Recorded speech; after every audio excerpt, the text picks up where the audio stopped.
Hey guys, and welcome back to Content is Profit. So, I've been away for a few days, and there's a good reason. And I'm gonna tell you why today. So, the first real event Fonzie and I ever drove to, the big one, like a big event, not like a local event from our city. We went for like one reason only, which was to get customers. So, but we came home with like zero.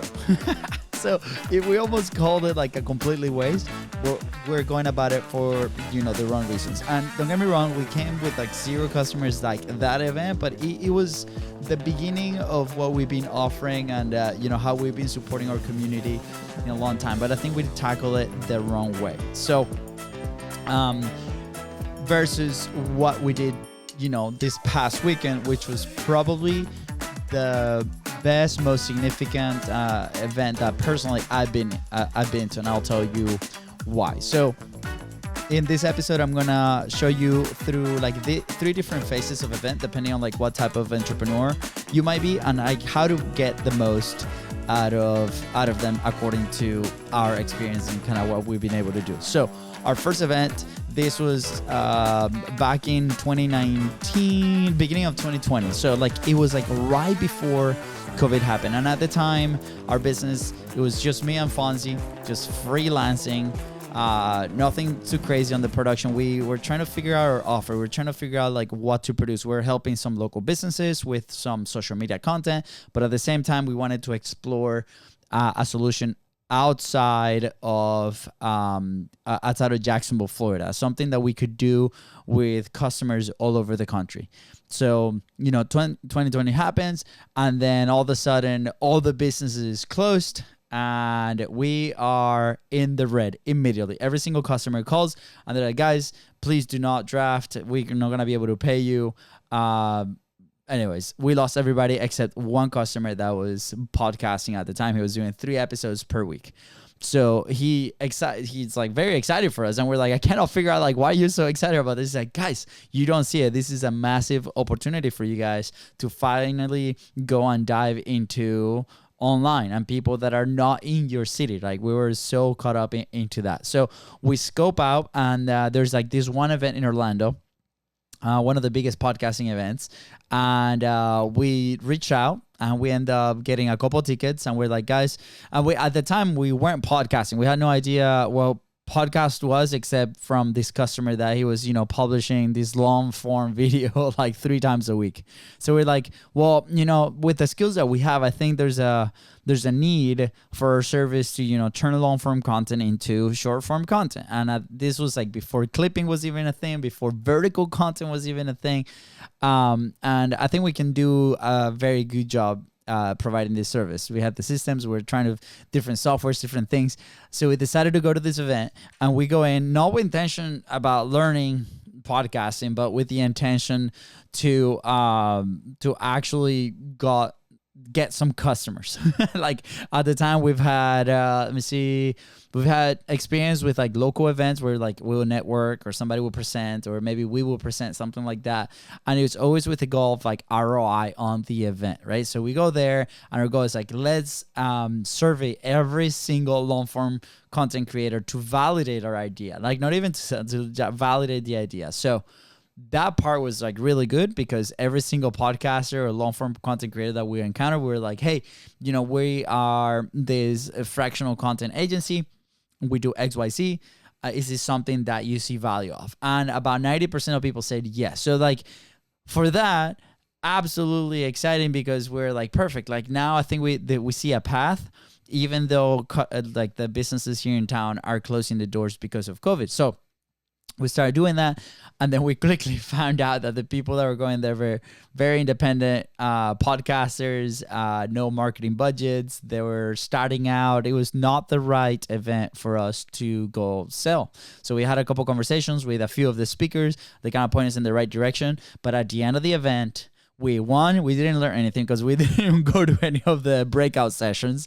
2, we talked to sponsors and we talked to different things, and we and we talked to a lot of people and we set up a lot of calls, but nobody had a budget to do the thing. Everything sounded great. We're like, yeah, that's amazing. That's a product that I will use, but I cannot pay for it right now. Like, people were like putting their last money into this event to figure out podcasting, let alone something that comes after podcasting. So we're like, okay, cool. Now, what we're gonna do is we are gonna start our own show. So like that was what triggered like the creation of Content is Profit, early 2020. So here's and after that, of course, there's many other events that we were gone through, but we're like, okay, maybe we never go do this. And I think there's a few of you that have gone to events, whether, specifically to get like a very clear ROI on this event, because like, how do we justify the ticket price? And maybe you've gone with the tail under your legs, kind of like what we did on that one. So here's how I started to look at events, based on that experience, right? Like, and we're like, okay, well, we went there and we didn't learn, hey, we didn't really network because we didn't really, talk to anybody or build genuine relationships. And then there was some kind of change, but it wasn't like really a change where like our identity was still there. Like, we're trying to figure out still what to do. So I don't think we got really anything out of that except like we're like, okay, I guess we'll start a podcast because everybody was talking about it. So good win in a sense, but at the time it didn't really feel like a win. So here's how in our head, after going to server events, how I start tackling different events or how I start classifying, I guess, different types of events. So there's one which is to learn. So this is early on, you go to absorb. You need the knowledge more than the room itself. So this could be like early on, not only on your career, but early on in an industry, for example, to like trying to learn as much as possible for that industry, right? Or for that topic specifically. Maybe you have a seasoned business, but you need to get familiar with that industry. So you're excited. Topics are brand new. You're like, oh my gosh, everything sounds incredible. The speakers, every single one has golden boulders. Like we said, like there's a lot of value in there. You start taking a lot of notes, and then you start executing on the information that is shared this event. So we see this a lot in maybe obviously online events. Summits were big at the time, webinars were big at the time, and then in-person events where like you go to learn how to do the thing, right? So that's very early on, and we started doing that. And it's gonna get to a point where if you're in the same industry, you start hearing repeating feedback, and or the topics don't change much. Which, for example, if you are a very loyal listener to a specific podcast on a specific topic, eventually you're like, oh, I feel like I've learned enough, and I'm gonna go execute. And by the way, like that's amazing. That is their journey, right? I want everybody, like if you are listening, one of the good things, indicators is like, hey, you listen, you took value, and then you go execute, and maybe we don't see you for another few months, but then you come back because there's something new that you gotta learn, or you check out the episode. Everybody has through circles. So with events, there's cycles that you go through, especially on the learning. And we experienced this specifically with an event that a company called ClickFunnels put together called Fun Hacking Live. And, first year, hyped up. We're so excited. We're like, our notebooks full of notes. We're going to go execute. Second year, topics very similar. We started to find out which ones align with our goals that for what our business evolved at the time. Third one, not so much. We even walked out a few sessions because there were some conflicting things that we're doing that was working, and then this advice was something of the opposite. So we're like, well, there's not alignment here. And that's when we started to learn about the second type of event, which is you go there to network. Once you got something to offer, the rooms becomes this point. So at this time, we started walking out of these breakout sessions or things, or maybe there were things that we were already executing, or we will go to a room that was like that we're trying to solve a specific problem that we're trying to solve, right? So we're like, okay, that person is talking about that specific problem, let's go do that. But then we started looking at the event as like this massive room of opportunity where we can build genuine relationships with some of the speakers, the people that were there. So the hall became so valuable. And one example is I ended up, going to Orlando to this event, and the sole goal was to, further the relationship with the people that we've had on the show, because we had over 100 guests that were attending this event. So we were in the hall. We did not step outside of the hall, which was crazy. We had lunch in there where everybody goes to the sessions, and not on purpose. We just didn't sit down in a table, but we saw somebody from the show. That person would introduce us to somebody else. We'll exchange contact info. We'll exchange value in there. We had people that were VIPs. We joined the VIPs with them, and we started having these conversations. We started providing value. People were coming and asking questions. So the network itself became the value behind that event. And there's going to be a point where you're going to feel like you probably have heard that advice many times, and maybe you've executed on that advice, and you feel like maybe you outgrown the event itself. That's the moment, or it's like when you start to feel that's the moment where you dive into providing value in the halls, having conversations, maybe meetings with people outside of the event itself. And when we started tackling that way, all those conversations were more meaningful and created more traction in our business, more significant calls or significant opportunities, rather than executing on the information of the event. So that was an interesting transition where we're like, wow, it caught us by surprise. And then the last event which is the one that I experienced for the very first time, I guess, or at least this intense this past weekend, which is To Become, right? Eventually the event turns into something else entirely. This past weekend, we go to this event to help our businesses grow. That's the promise, right? And we showed up expecting business, and we walked into a personal development and real, like when I tell you real relationship boot camp almost, right? So on my side, in this room, we had anywhere from people that were starting businesses all the way to 7-figure businesses, all the way to billionaires. I had the fortune to sit down for about 30 minutes with somebody that his company is valued at $1 billion. And I was able to have a conversation with them about the problems and the things that I'm going through right now. Not only that, but the event was very intimate. It was about, I'll say very, but it was about 50 people compared to, 5,000 people. And we were able to connect at a very deep level with all these incredible entrepreneurs. So yeah, personal development, but at the same time, very big on the network and the personal relationship. This is where you go deep on the personal relationships with a little bit more intimate. 3 days, almost 4 days back to back, everybody camp style. So you're probably going to start looking for events like these that are experiences, right? So a quick recap, number 1, to learn, number 2, to network, number 3, to become, which is this network and crazy immersion event, which, a lot of people do. And that can vary depending on the industry that you're in. So here's the thicker, here's the thread, right? That puts all of it together that we found, which is relationships. At the end of the day, we have to invest in the relationships, right? The constant is the people that are going to be there. There are going to be people that are going to be there to learn. There are going to be people that are going to ask questions, and you're going to be the expert in the topic in that conference, at that event. And what we recommend is pour value into it. Give value without, I know it sounds hard because I've been there, without any expectation, and you'll be very surprised of the opportunity that come. Keep in mind, have intention, have the intentionality to be out there for the event, to provide value, but at the same time be like, hey, this is going to turn into an opportunity for me. That could be they become clients. That could be they become referral sources. They could be partnerships. They could be workshops. They could be events. Any single thing, of course, depending on your industry. But that one person, just like what we talk with the podcast and the pipeline platform, is that becomes the source of opportunity, right? So how do you actually make the most out of your next event? based on where you are, right? If you're there to learn, or if you're there to initially and start creating those relationships, or if you are there to like deepen their relationships.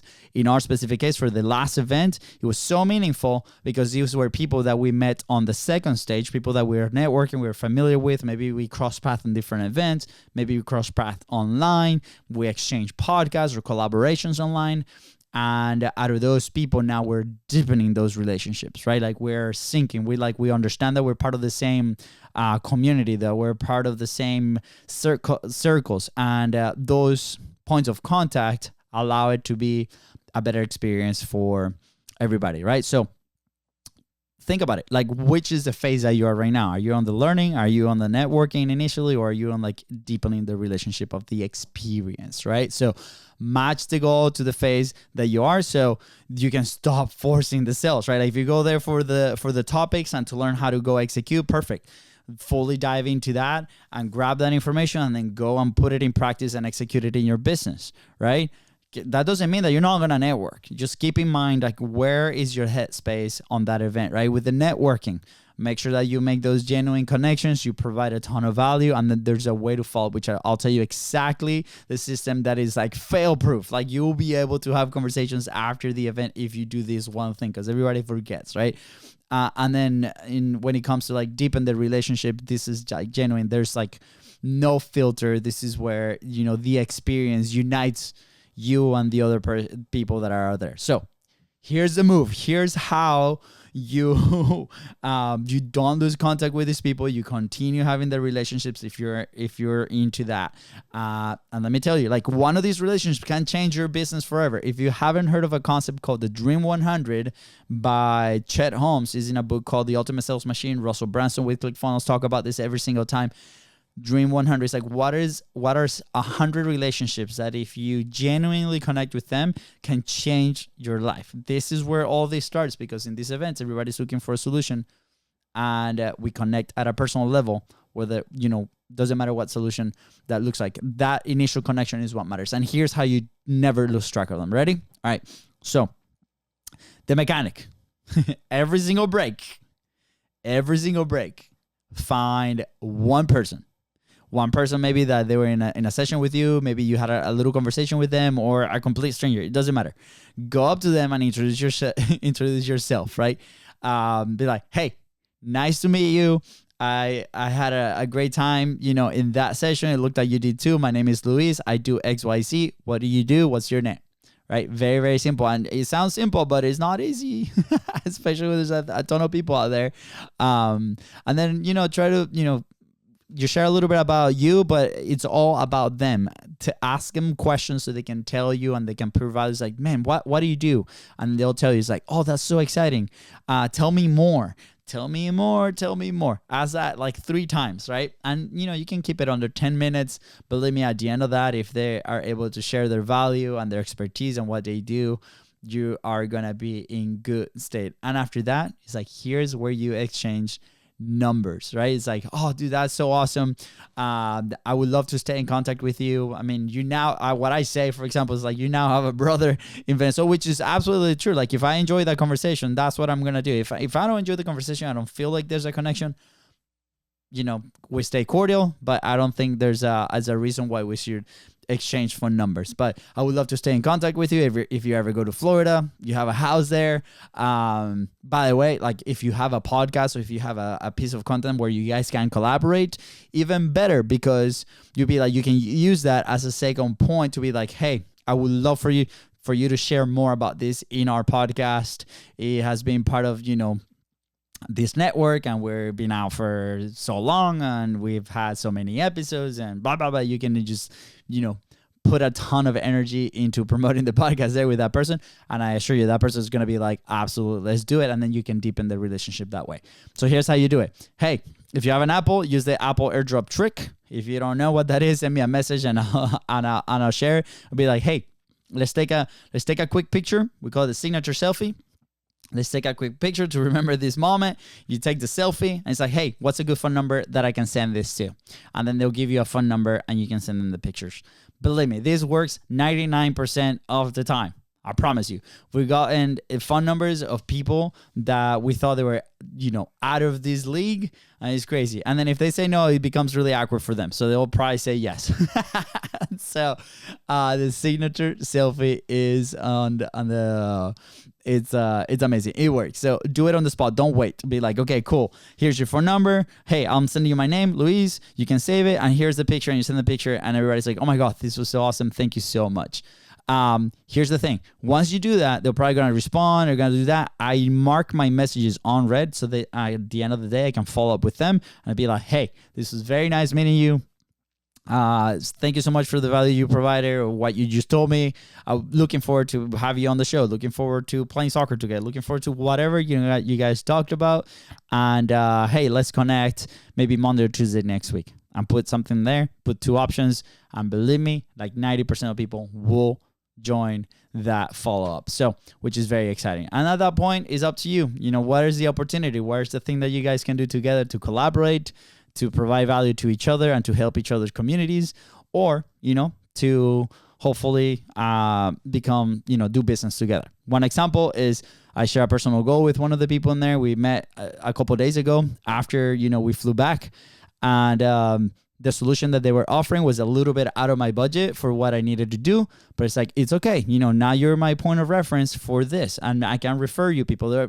In fact, we just shared like 3 numbers for that person to be like, hey, this person, I just introduced him through text. So for that person, they got 3 leads, 3 conversations that could potentially become business. And then at the end of the day, down the road, I could join that solution. And it's happened with me. We've met people in events, and then 2 years later, they come back and we start working together, right?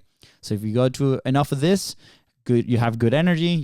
You are genuine to you. I was gonna say you can be outgoing, but not everybody's outgoing. But genuine to you, you're gonna attract the same kind of people, which is really good. So, as the last reminder, follow up, be bold, be yourself. Like I just said, this is where it becomes a collaboration, not just a random contact in your phone, right?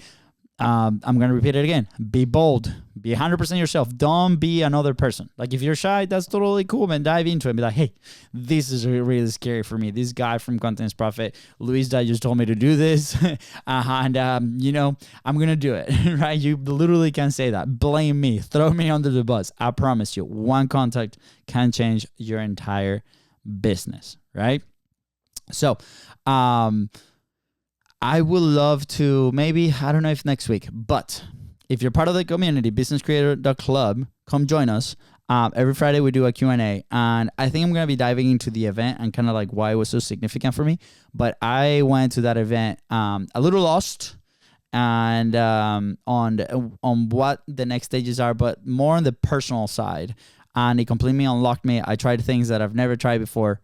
No drugs, nothing like that, but that allow me to create a new path. And even to the point that I came back and people that haven't seen me in a few days were like, oh my gosh, like you look different, and nothing changed but the energy around this thing. So we might be talking about those things on in our community. And if you want me to dive deep into something like that, which could get pretty crazy, let me know. Again, no drugs. Let me know and we can do an episode about it. But now you have the recipe for success in your events. You can identify where you are in that stages of events, depending on what where you are. And then once you identify that, you can go in with a plan, which I highly recommend is relationships, because it can change your business. All right, guys, with that said, I'll see you on the next episode.